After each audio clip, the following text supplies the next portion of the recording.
Euzubillahimineşşeytanirracim. Bismillahirrahmanirrahim. Yargı paketiyle birlikte temel amaç İBAN'ın suç gelirlerinin aklanması, kayıt dışı ekonomi, vergi kaybı ve dolandırıcılık amacıyla kullanılmasının önüne geçmektir. Düzenleme sıradan banka transferlerinin yasaklamamakta ancak başkasına ait hesapların ticari amaçla kullanılması, kimliğin gizlenmesi ve mali işlemlerin gerçek sahibinin tespitini zorlaştıran uygulamalara karşı daha güçlü yaptırımlar getirmektedir. Vatandaşlar açısından en önemli değişiklik, para transferlerinde işlemin gerçek amacını yansıtan açıklamalar yazmanın ve kendi hesaplarını üçüncü kişilere kullandırmamanın önem kazanmasıdır. Maliye Bakanlığı verilerine göre Türkiye'de 2025 yılında FAST ve EFT sistemi üzerinden milyarlarca elektronik para transferi gerçekleştirilmiştir. Dijital ödeme hacmindeki bu büyüme nedeniyle denetim mekanizmalarının güçlendirilmesi kamu otoriteleri açısından önemli hale gelmiştir.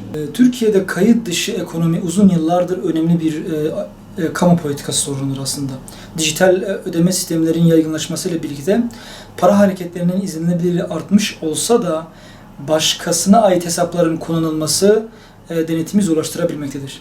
Yeni düzenlemenin özellikle şu alanlarda etkili olması beklenilmektedir.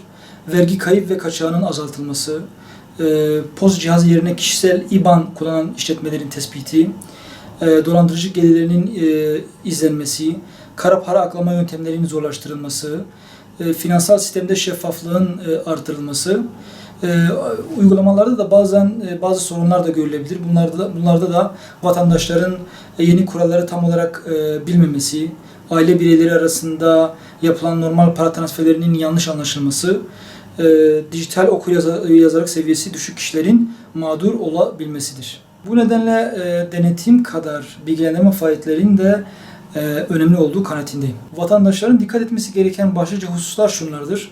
Para gönderirken mümkün olduğunca işlemin nedenini açıklama kısmına yazmaları, başkasına ait İBAN'a ödeme yapmaları istenirse sebebini sorgulamaları, ticari işbirliklerde satıcı adına kayıtlı hesapları da tercih etmeleri, tanımadıkları kişilere para göndermemeleri, en sık yapılan hatalar ise de açıklama kısmını tamamen boş bırakmak, telefonla arayan dolandırıcıların verdiği İBAN'a ödeme yapmak, yakınlarının hesabını sürekli ticari amaçla kullanmak. Bu küçük hatalar ileride hem hukuki hem de vergisel sorunlara neden olabilir. Kayıt dışı ekonomik faaliyetlerin vergi idaresine ve diğer resmi kurumlara bildirilmemesi nedeniyle milli gelir hesaplarına yansımayan kısmını ifade etmektedir. Vergi dışılık, kayıt dışı istihdam, yasa dışı faaliyetler ve ile mal ve hizmetlerin gerçek değerinden düşük beyan edilmesi kayıt dışı ekonominin başlıca biçimleridir. Kayıt dışı ekonomi, gayri safi yurt içi hasılanın üretim, harcama ve gelir yöntemleri doğru bir şekilde hesaplanmasını olumsuz etkilenmekte ve ülke ekonomisinin gerçek büyüklüğünün olduğundan daha düşük görülmesine neden olmaktadır.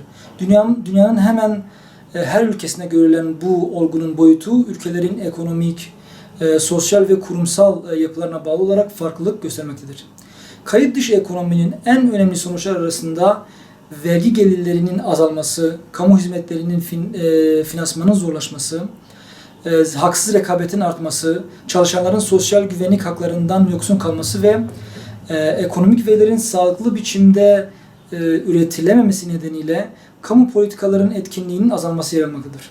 Ayrıca kayıt dışılığın yaygınlaşması, vergiye gönüllü uyumu ve toplumsal güveni zayıflatarak ekonomik düzen üzerinde uzun vadeli olumsuz etkiler yaratmaktadır. Kayıt dışı ekonomi farklı düzeylerde olmakla birlikte tüm ülkelerde görülen yaygın bir ekonomik olgudur. Küresel ölçekte kayıt dışı ekonominin dünya gayri safi yurt içi hasılasının yaklaşık %12,5'unu oluşturduğu tahmin edilmektedir.